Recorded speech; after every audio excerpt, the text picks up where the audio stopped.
A América está em crise. De estradas desmoronando e pontes em ruínas, as cidades sendo inundadas, as coisas não estão apenas ruins, estão realmente piorando. Veja o real motivo pelo qual a América pode estar desmoronando. Para começar, os Estados Unidos são enormes. Enorme. De Nova York a Los Angeles são cerca de 2.800 milhas ou 4.500 quilômetros, e isso sem falar em chegar ao Havaí ou Alasca. Esse tamanho contribui de forma inesperada para um fenômeno nos negócios: a dominação das corporações sobre pequenas empresas nos Estados Unidos. Embora as corporações ampliem seu controle globalmente, isso é mais visível nos Estados Unidos da América pequenas. Empresas enfrentam grandes obstáculos, como diferentes leis estaduais, impostos, fusos horários e distâncias geográficas. Expandir nacionalmente implica alto custo jurídico e contábil. Além disso, custos logísticos maiores, desafios que grandes corporações absorvem facilmente. De acordo com a consultoria McKinsey, esse desequilíbrio é muito menos grave em países com menor extensão geográfica, onde expandir um negócio é simplesmente menos complexo. O tamanho do país também cria um problema ao tentar criar redes de transporte público, especialmente ferrovias eficientes que cruzam o país, algo que, como você pode notar, os Estados Unidos da América realmente não desenvolveram, pelo menos para pessoas. A maioria dos grandes centros populacionais fica na costa, separados por quase 3.000 milhas, 4.800 quilômetros de terra, aproximadamente a distância entre Londres e Beirute. Isso leva as pessoas a preferirem viajar de avião, enquanto o transporte público terrestre enfrenta grave falta de investimentos. Por isso, a maioria dos trens da Amtrak nos Estados Unidos da América atinge 110 a 145 milhas por hora no corredor Nordeste, mas cai para 40 a 50 milhas por hora em rotas longas. Por outro lado, a Trainline destaca que muitos trens na Europa frequentemente atingem até 200 milhas por hora, 320 km por hora. Se você prefere voar, entendemos, mas se prepare. Se achou os trens ruins, espere ouvir sobre os aeroportos. O Conselho Internacional de Aeroportos estima um déficit de 42 bilhões de dólares na infraestrutura aeroportuária. A Skytrax avaliou aeroportos globais e só 6 dos Estados Unidos ficaram entre os 50 melhores com o 27º lugar. Embora isso possa parecer bom para alguns, considerando o poder financeiro, o tamanho e o status dos Estados Unidos no mundo, você esperaria ver mais aeroportos americanos próximos do topo. Mas se você já esperou 2 horas em um aeroporto praticamente fechado de Newark para que um problema mecânico do seu avião fosse resolvido, também entenderia por que não é assim. Ainda mais importante, falta pessoal, principalmente pilotos e controladores de tráfego aéreo. Você sabe, as pessoas responsáveis por impedir que seu avião caia do céu ou colida com outro durante a decolagem. Funções importantes considerando tudo. O inspetor-geral constatou que, em 2025-20 dos 26 aeroportos mais críticos, tinham menos de 85% do mínimo necessário de controladores de tráfego aéreo. Só algo para pensar na próxima vez que esperar para decolar. Mas os problemas de infraestrutura nos Estados Unidos não se limitam apenas à aviação. Na verdade, estamos apenas começando. Suponha que você desista do avião e vá de carro. A Sociedade Americana de Engenheiros Civis deu à infraestrutura dos Estados Unidos, da América, nota C, em 2021 melhor que o D+ de 2017. Ainda assim, são notas que você esconderia dos pais e não ideais para sustentar 330 milhões de pessoas. Segundo a American Society of Civil Engineers, há um déficit de 2,6 trilhões de dólares americanos em investimentos necessários para manter e atualizar a infraestrutura do país, o que pode gerar uma perda de cerca de 10 trilhões de dólares americanos no produto interno bruto até 2039. O número de estradas de má qualidade nos Estados Unidos da América subiu de 15,8% em 2008 para 20 e 2,6% em 2018. Isso gera custos extras para proprietários de carros, cerca de $725 por motorista em 2023 além de aumentar acidentes por dirigir em estradas sem manutenção e com buracos. Nossas pontes estão desabando. 1 em cada 3 pontes nos Estados Unidos da América precisa de reparo ou substituição. Tomara que não seja a que você usa para ir ao trabalho. A Associação Americana de Construtores de Estradas e Transportes informou que 7% das pontes, ou seja, 46 mil, são estruturalmente deficientes. Só uma estatística para te assustar ao cruzar uma ponte rangendo 200 pés acima da água. O grande tamanho dos Estados Unidos e a vasta infraestrutura em áreas pouco povoadas tornam a manutenção um desafio. Isso é ainda mais verdadeiro em distritos pouco povoados, com base tributária menor, que não serão priorizados. Mas vamos falar dos problemas disso mais tarde, porque ainda temos algumas infraestruturas em ruínas para abordar. Se preferir transporte público, que é mais barato e ecológico, talvez não tenha sorte.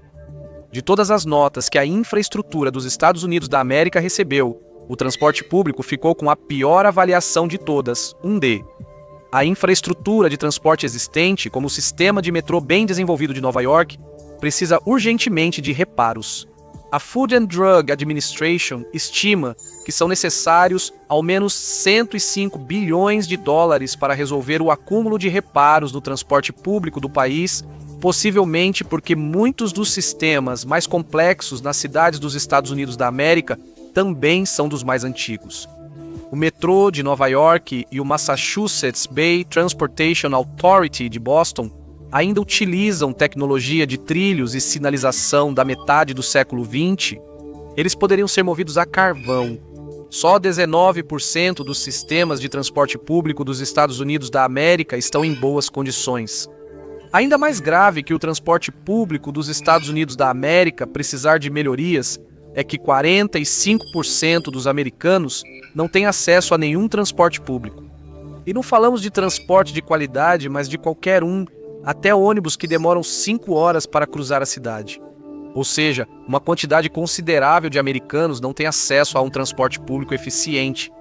Talvez por isso, em 2019, o censo dos Estados Unidos estimou que só 5% dos trabalhadores americanos usam transporte público para ir ao trabalho. Isso cria um problema real porque, bem, os Estados Unidos dependem muito de carros. Pouco mais de 90% dos americanos em 2021 possuíam pelo menos um carro. Embora isso possa não parecer grande coisa, na verdade, cria um enorme peso econômico extra e uma barreira para muitas pessoas de baixa renda no país. Na União Europeia, onde o transporte público é mais valorizado, as pessoas gastam cerca de 11% da renda líquida com transporte e ainda menos em valores absolutos. Nos Estados Unidos, esse número chega a 16%, mostrando quanto os americanos pagam a mais para se locomover. Mas o alto custo de depender de carros não é só financeiro, também é social. Quando comunidades vivem isoladas e quase não interagem com pessoas diferentes, a polarização política cresce muito. Você pode pensar, bem, o mundo todo não ficou polarizado por causa da internet? Sim e não. A internet pode não ser tão culpada quanto você pensa. Diversos estudos mostraram que a polarização nos Estados Unidos se tornou muito mais extrema do que em democracias comparáveis. De 1978 a 2016, americanos foram questionados sobre quanto valorizam membros de seu partido em comparação ao outro. A pontuação aumentou de 27 para 45,9 pontos mais alta. As pontuações também subiram no Canadá, Nova Zelândia e Suíça, mas bem menos. E na Noruega, Austrália e Suécia, a polarização na verdade diminuiu. Uma análise da RAND revelou que 30% do aumento da polarização na Câmara dos Representantes dos Estados Unidos da América é resultado do agrupamento voluntário de eleitores em bairros com pessoas semelhantes. E na América Rural, onde tanto a infraestrutura quanto a aplicação da lei estão no limite, as consequências podem ser especialmente graves. Falando em crime, as áreas rurais dos Estados Unidos da América, muito pouco povoadas e muitas vezes de difícil acesso, tornam quase impossível o policiamento de algumas comunidades. Isso é infelizmente ainda mais verdadeiro nas reservas indígenas, que geralmente não têm recursos para contratar a quantidade de policiais necessária para patrulhar áreas enormes.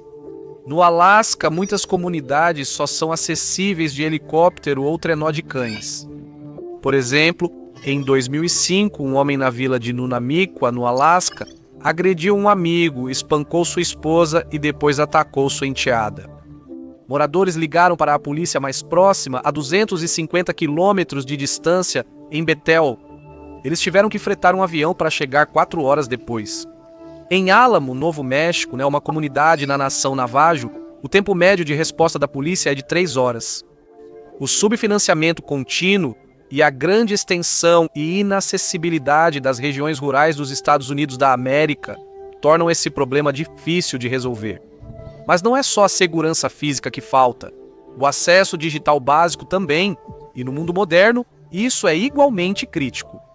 A natureza extremamente dispersa da vida rural nos Estados Unidos da América, juntamente com a relativa falta de investimento em infraestrutura, também levou a uma divisão persistente em um dos serviços mais importantes do mundo moderno, a internet. Desde 2015, a Comissão Federal de Comunicações definiu banda larga como conexão com ao menos 25 megabits por segundo de download e 3 megabits por segundo de upload. No ano seguinte, a Comissão Federal de Comunicações verificou que 4% das pessoas em áreas urbanas e 39% das rurais não tinham acesso confiável à banda larga dentro dos padrões básicos. O que torna o problema ainda pior. Moradores rurais distantes de bancos, lojas e órgãos públicos se beneficiariam mais de internet confiável, usando-a para pedir suprimentos, acessar serviços e resolver tarefas online. No entanto, geralmente são os que menos têm acesso.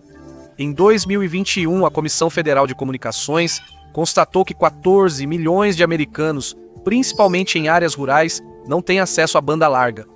A previsão da Comissão Federal de Comunicações era conservadora, e outros relatórios descobriram que quase o triplo desse número não tem acesso à internet confiável.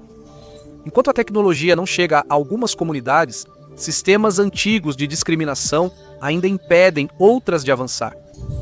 A partir da década de 1930, o redlining foi uma prática de rotular áreas residenciais de maioria negra e outras minorias como perigosas.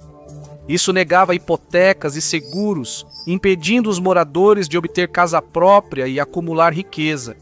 Isso resultou em menos investimentos nessas comunidades e manteve trabalhadores de baixa renda, principalmente negros, afastados da classe média e dos ricos.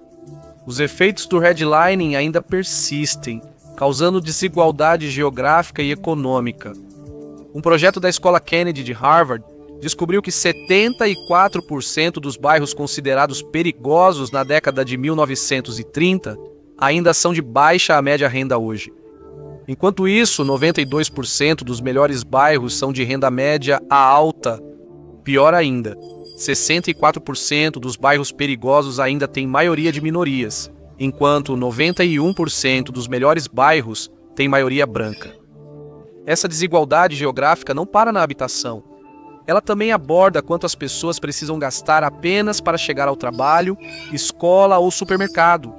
Os gastos com transporte não são iguais para todos. Na União Europeia, gastar uma proporção maior da renda com transporte tende a estar correlacionado com ter uma renda mais alta para começar, a compra de vários carros mais caros e assim por diante. Nos Estados Unidos é exatamente o oposto. Desde 2022, famílias de baixa renda no país gastarão cerca de 30% da renda líquida com transporte. Isso porque, muitas vezes, elas não têm outra opção a não ser comprar um carro e pagar por gasolina e seguro, que mal conseguem pagar de qualquer forma, tudo graças à falta de acesso ao transporte público. Isso também torna muito difícil para os trabalhadores de menor renda acumularem riqueza ou até mesmo se manterem financeiramente. Isso leva a outros problemas também. Como em 2023, os Estados Unidos foram o segundo maior poluidor per capita depois da Rússia, com uma emissão total de 18 toneladas métricas de dióxido de carbono por pessoa. E as emissões de gases de efeito estufa provenientes do transporte representam 28% do total de emissões de gases de efeito estufa dos Estados Unidos. Enquanto isso, veículos automotores responderam por 83% desse total, Por outro lado, no Japão, um país com redes de transporte público bem desenvolvidas, as emissões per capita são muito mais baixas. 7,59 toneladas métricas, sendo só 19% dessas emissões ligadas ao transporte. Infelizmente, sem uma reformulação massiva da infraestrutura básica do país, a dependência dos carros nos Estados Unidos vai continuar, agravando o problema do país com a fumaça e a poluição. Sem falar no trânsito. Os Estados Unidos têm um trânsito absolutamente horrível. Um estudo de 2018 da INRIX revelou que congestionamentos custaram à economia dos Estados Unidos da América 87 bilhões de dólares naquele ano. E isso sem contar o impacto na saúde mental, quando alguém à sua frente no celular te faz perder o sinal verde. Mas o trânsito faz sentido em um país onde você precisa entrar no carro para literalmente tudo. Ida ao supermercado, farmácia, parquinho, escola do bairro e escritório. Tudo isso resulta em muitos carros nas ruas o tempo todo. Em 2019, os Estados Unidos tinham um tempo médio de deslocamento de 27,6 minutos em cada trajeto. Em 2022, segundo pesquisa da AAA americana, motoristas fizeram em média 2,4 viagens de carro por dia, passando 60,2 minutos ao volante diariamente. Das horas ao volante, 43 foram devido ao trânsito, segundo a INRIC. Isso equivale a uma semana inteira de trabalho ou um fim de semana completo da sua vida todo ano. Mas não é só a falta de transporte público que faz os Estados Unidos da América dependerem do carro. O país inteiro gira em torno dos carros.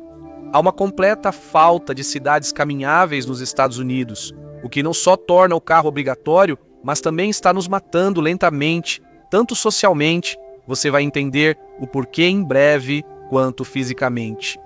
Segundo o estudo da Nature, em 2024, nenhuma cidade dos Estados Unidos da América está entre as 50 mais caminháveis do mundo.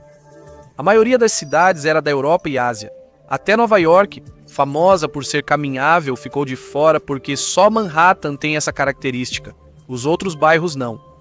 Não é de se admirar que um estudo Green Deck da National Geographic descobriu que, entre 17 países ricos, os Estados Unidos da América são os que menos caminham. Outro estudo sobre sustentabilidade revelou que só 12% das viagens nos Estados Unidos da América são feitas a pé, principalmente pela infraestrutura ruim para pedestres e o design das cidades. Isso é metade da taxa de caminhadas de países como Finlândia, Alemanha, França e Reino Unido.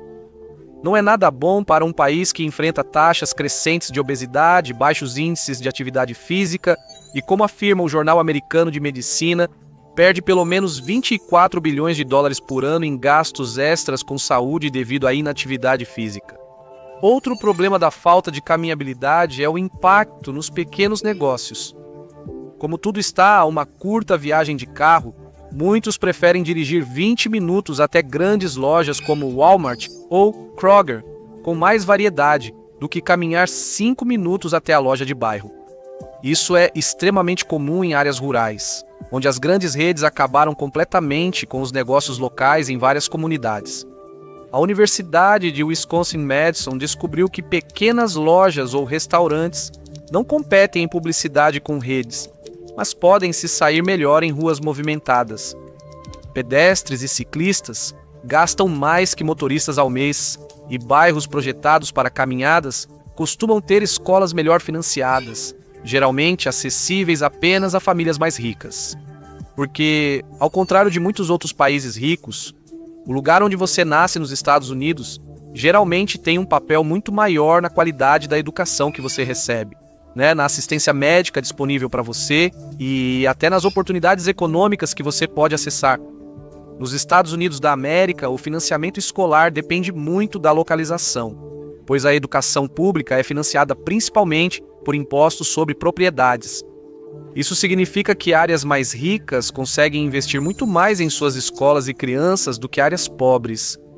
Isso gera uma das maiores desigualdades no financiamento escolar e nos resultados educacionais do mundo desenvolvido. O que pode explicar por que, como descobriu o New York Times, alunos dos distritos escolares mais ricos geralmente estão 4 séries à frente dos alunos dos distritos mais pobres. essa diferença é difícil de superar depois na vida. Os Estados Unidos parecem estar confortáveis com a ideia de que todos precisam ter um carro, principalmente porque isso permite que o investimento deles em infraestrutura de transporte continue no percentual decepcionante em que está agora. Mesmo com todos os reparos que aparentemente tudo nos Estados Unidos precisa, os Estados Unidos da América investem menos em infraestrutura de transporte do que a maioria dos outros países ricos como percentual do produto interno bruto. França, Alemanha, Reino Unido e Japão avançam, com a China ficando no topo. Enquanto os Estados Unidos da América investem 0,5% ao ano, o Reino Unido aplica 0,9%, o Japão 1,1% e a China impressionantes 4,8% do produto interno bruto em infraestrutura de transporte. Só podemos supor que, até 2030, metade da população chinesa estará se locomovendo em trens aéreos elétricos com esse nível de investimento. Estradas em ruínas não são a única preocupação. A rede de energia antiga dos Estados Unidos da América está prestes a colapsar, afetando todos.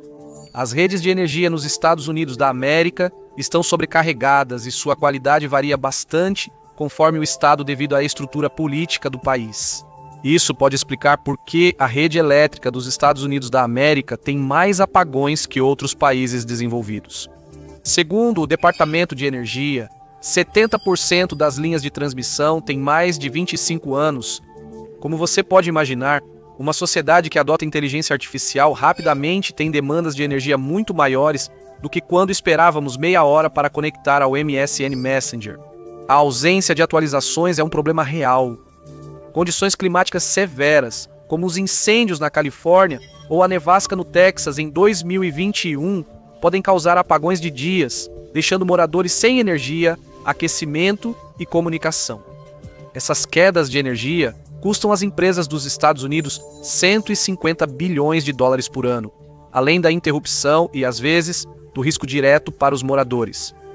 E a geografia peculiar dos Estados Unidos e seu tamanho gigantesco, especialmente a quantidade de poder delegada aos estados, também estão por trás dessa impressionante falta de investimento. A maioria dos países cobre os custos da infraestrutura de transporte nacional. Os Estados Unidos delegam a maioria dos gastos com infraestrutura aos governos estaduais e municipais. Em 2020, menos da metade desses investimentos veio do governo federal. Muitos governos locais pequenos não têm condições de investir em grandes redes de transporte, que geralmente exigem cooperação entre municípios e estados. Além disso, áreas rurais e urbanas mais pobres, que mais precisam de transporte público acessível, arrecadam poucos impostos, tornando seus governos menos propensos a investir nessa infraestrutura. Isso gera um ciclo vicioso em que áreas pobres continuam assim por não terem recursos para superar as barreiras e deixar a pobreza. Mas os problemas das cidades dos Estados Unidos da América vão além.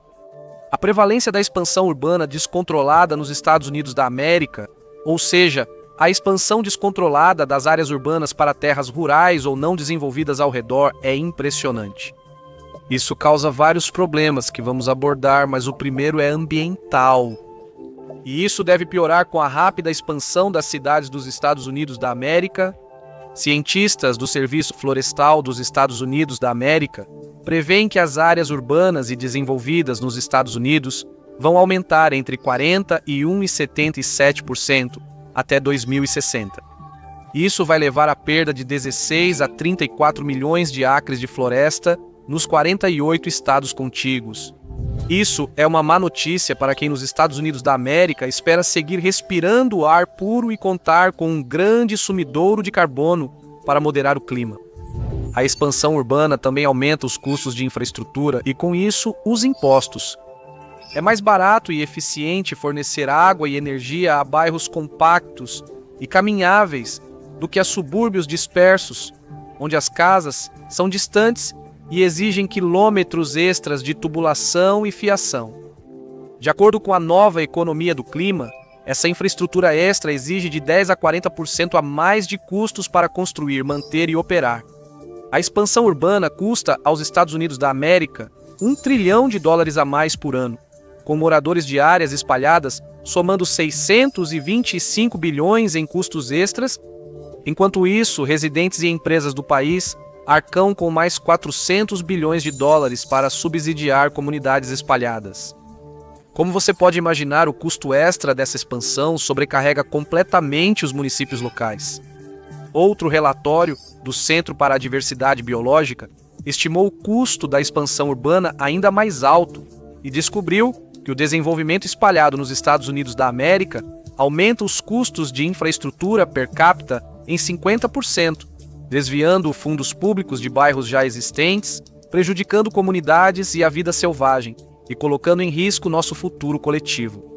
Correto? Esse custo extra é compensado pela redução de verbas para escolas, espaços públicos e outros benefícios da sua comunidade. Como o restante desses custos é coberto, veja seu próximo boleto do imposto predial. Brincadeira. Ninguém consegue mais comprar uma casa e ainda pagar o imposto predial. A expansão urbana também afeta a saúde mental. Ansiedade e depressão aumentam globalmente, mas os Estados Unidos são mais afetados, principalmente nos subúrbios. Pesquisas iniciais apontam que moradores de áreas urbanas nos Estados Unidos da América e Europa Ocidental têm 39% mais risco de depressão. Porém, ao analisarem onde a depressão se concentrava, os pesquisadores fizeram uma descoberta surpreendente. As taxas em áreas urbanas densas eram similares às rurais, ficando na média geral. Então, onde estava acontecendo o aumento? Quase todo o aumento estava no que o estudo chamou de áreas de densidade média e baixa altura, mas o que você provavelmente conhece melhor como os subúrbios. Então, tanto faz para os subúrbios perfeitos mostrados em séries e filmes? Falando em questões suburbanas, existe a mentalidade não no meu quintal, não no meu quintal, existe em bairros ricos no mundo todo. As características do sistema político e jurídico dos Estados Unidos da América permitem que essa mentalidade dificulte empreendimentos e a construção de casas. Isso, por sua vez, contribui para a expansão urbana e empurra os moradores de baixa renda para fora das grandes cidades e das áreas mais desejadas. Essas particularidades incluem que muitas ordenações de zoneamento são feitas no nível do bairro e associações de moradores têm grande poder para regular seus bairros. Muitas regras locais de zoneamento impedem a construção de duplex, triplex, quadplex e até casas unifamiliares em lotes pequenos, visando manter o visual uniforme de casas grandes com gramados amplos. Em 2021, os Estados Unidos tiveram escassez de 7,3 milhões de casas e aluguéis acessíveis. Independentemente dos motivos para o forte não no meu quintal, isso está causando muitos problemas reais. Em janeiro de 2024, 771 mil pessoas nos Estados Unidos da América estavam em situação de rua. Isso é um aumento de 18% em relação ao ano anterior, que já tinha registrado alta de 12% na população em situação de rua. A escassez de moradias acessíveis contribuiu para a crise de pessoas em situação de rua nos Estados Unidos da América, com números crescendo rapidamente e provável subnotificação. A maioria das pessoas sem moradia que fica com familiares e amigos não procura abrigos públicos nem se declara em situação de rua. A maioria dos americanos ainda sonha com uma casa independente, com quintal, como a situação de moradia ideal, um símbolo de ter conquistado e alcançado o sonho americano. 60% dos americanos vivem em casas independentes, comparado a 35% daqueles na União Europeia, e 76% dos americanos preferem casas independentes. Isso limita a oferta de moradias até culturalmente, pois leva muitos americanos a se oporem ao desenvolvimento de unidades multifamiliares e moradias inovadoras, agravando a escassez. Não ajuda que alguns serviços que os municípios devem oferecer a comunidades espalhadas, como água, já dependam de uma infraestrutura que está se deteriorando rapidamente.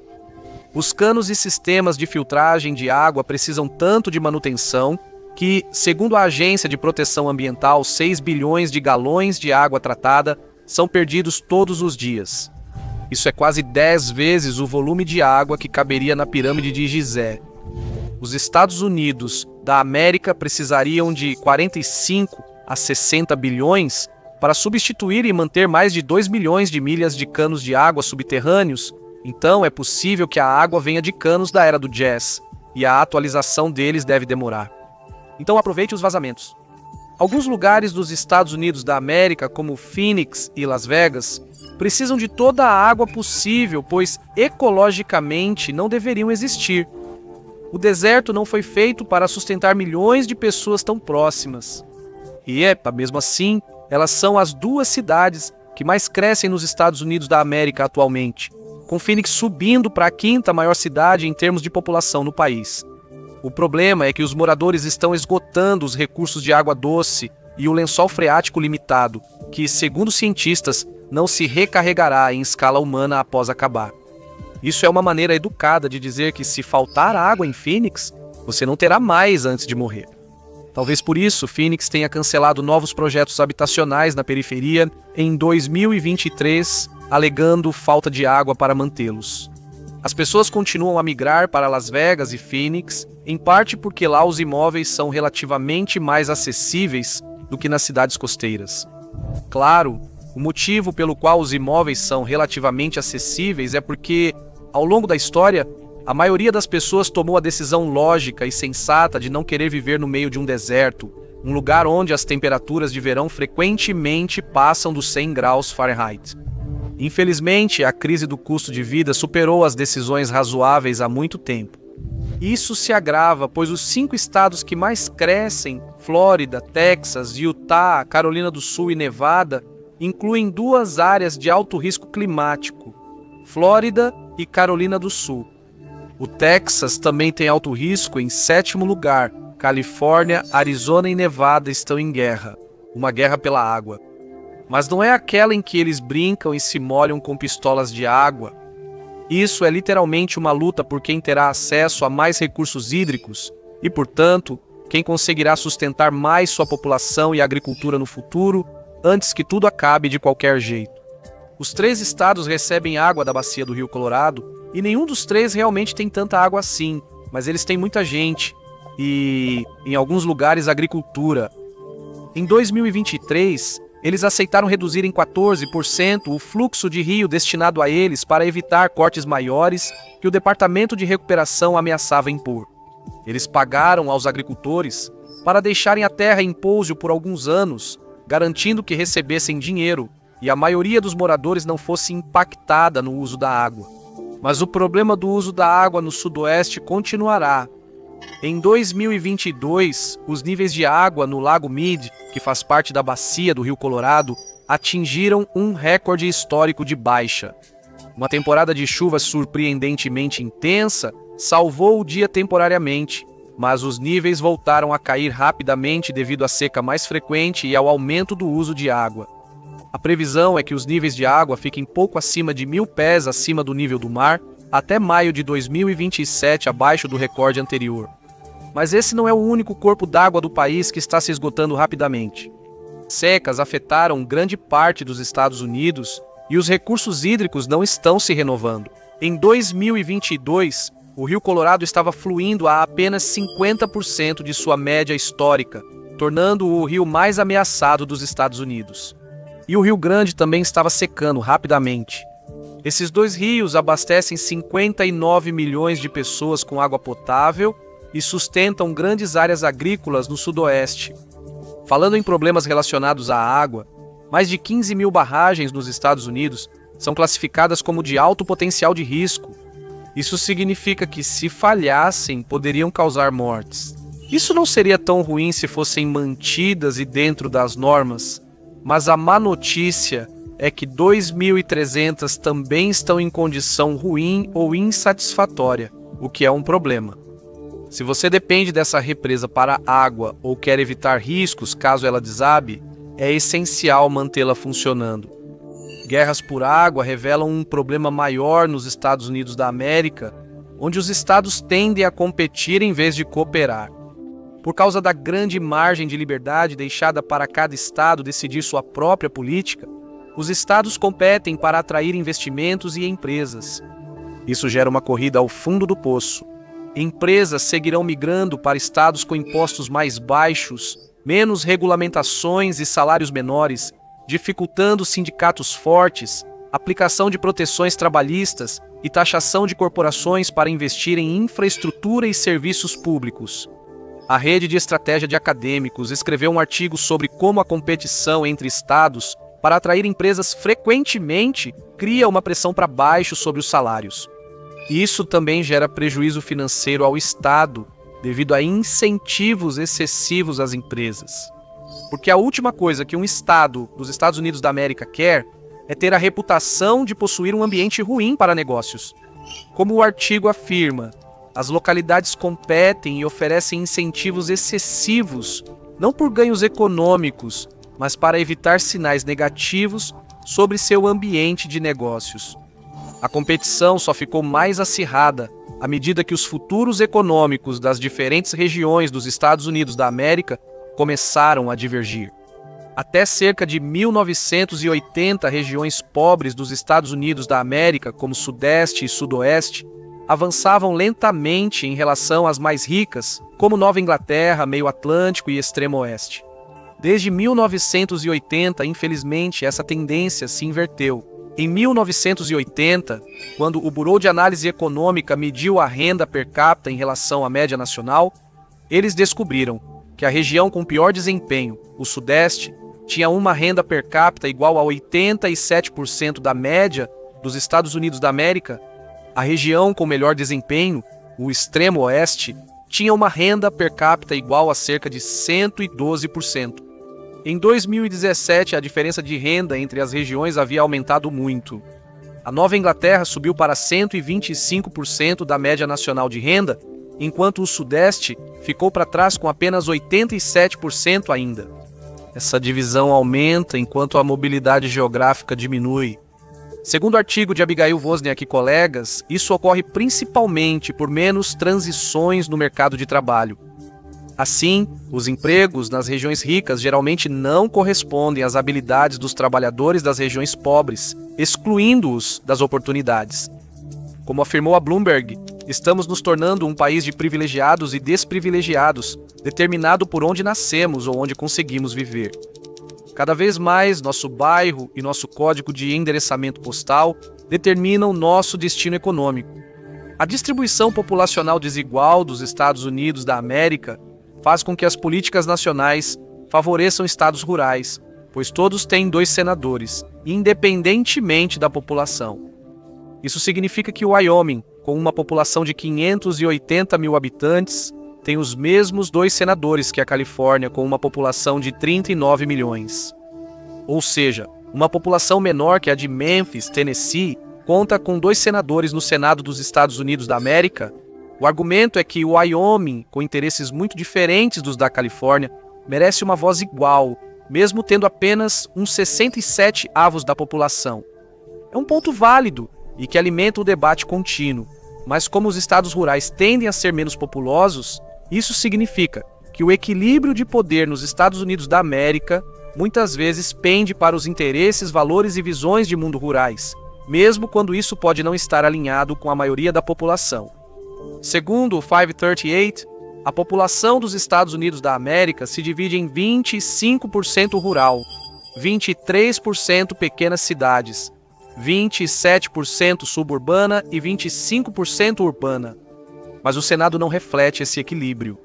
Sua composição é voltada para a América rural, refletindo cerca de 35% da população rural e apenas 14% urbana. Os políticos ainda parecem deixar muita infraestrutura rural negligenciada. O mau estado das estradas e do transporte público que mencionamos antes é apenas um exemplo, porque é muito pior nas áreas rurais. Em várias áreas do sul, meio oeste e oeste, pobres e idosos ficam isolados devido às grandes distâncias e à ausência total de transporte público. O supermercado mais próximo do residente médio dos Estados Unidos da América estava a dar 1,5 quilômetros, 0,9 milhas, de distância. Para o morador urbano médio, a 1,1 quilômetros, 0,7 milhas. Para o rural, a 5,1 quilômetros, 3,2 milhas. Isso não garante que o supermercado mais próximo ofereça a melhor seleção, qualidade ou tudo o que você precisa.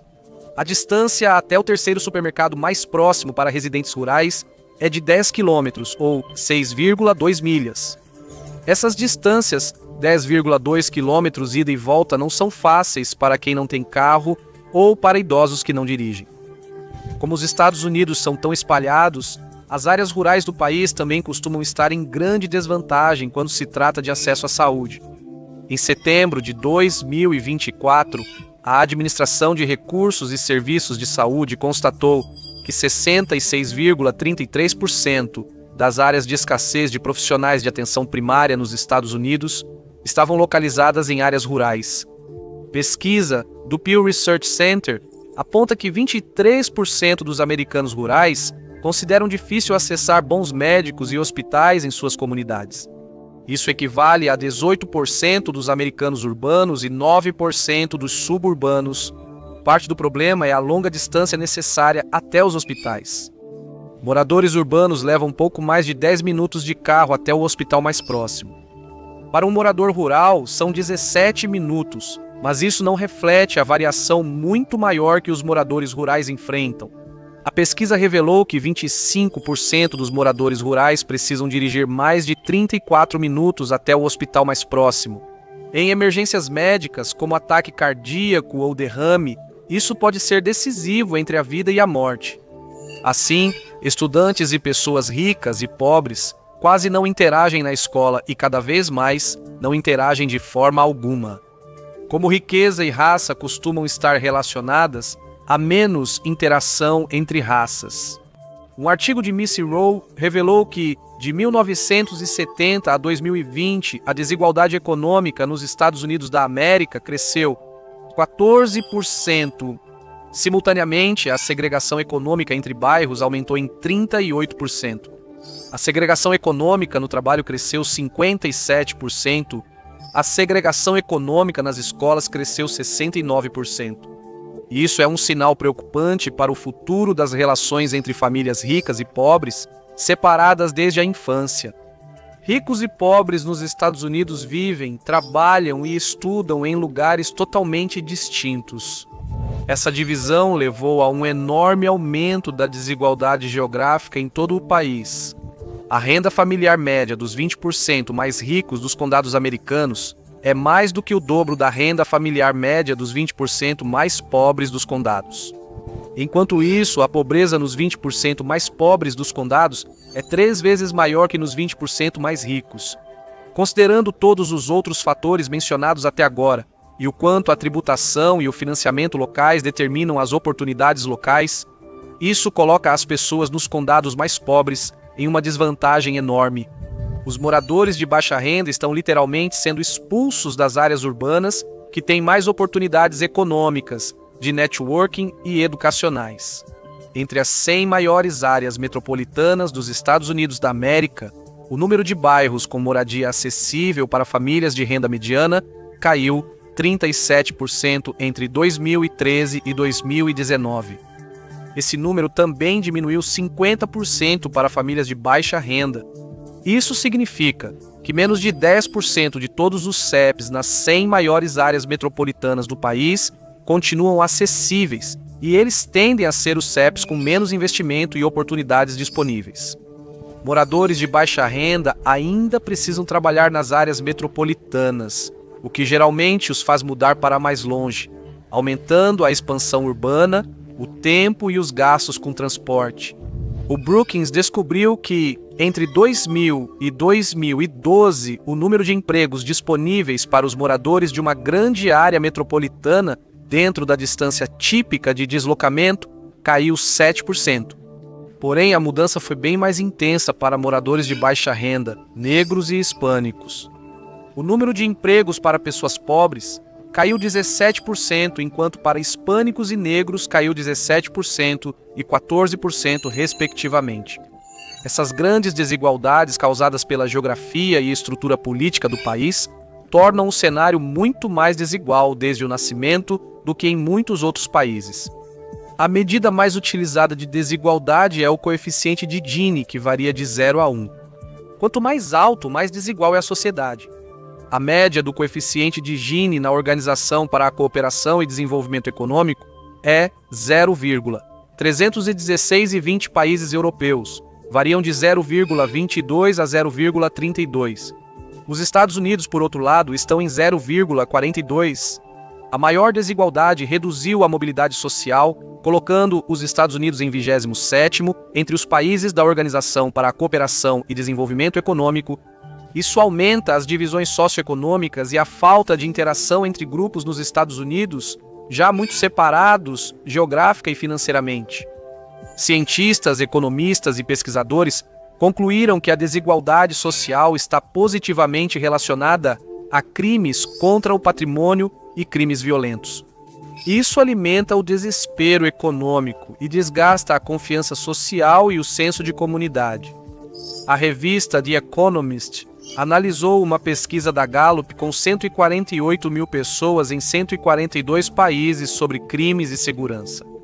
Eles identificaram forte correlação entre percepções e ocorrências de crimes e a desigualdade de renda medida pelo coeficiente de Gini. Talvez por isso, entre 15 países ricos, os Estados Unidos lideram tanto na taxa quanto no número total de homicídios. Por causa do enorme tamanho dos Estados Unidos, a resposta a desastres também costuma ser, um desastre. A Agência Federal de Gerenciamento de Emergências, não consegue pré-posicionar veículos, equipamentos, suprimentos e equipes de resposta em todos os 48 estados, Alasca, Havaí e Porto Rico.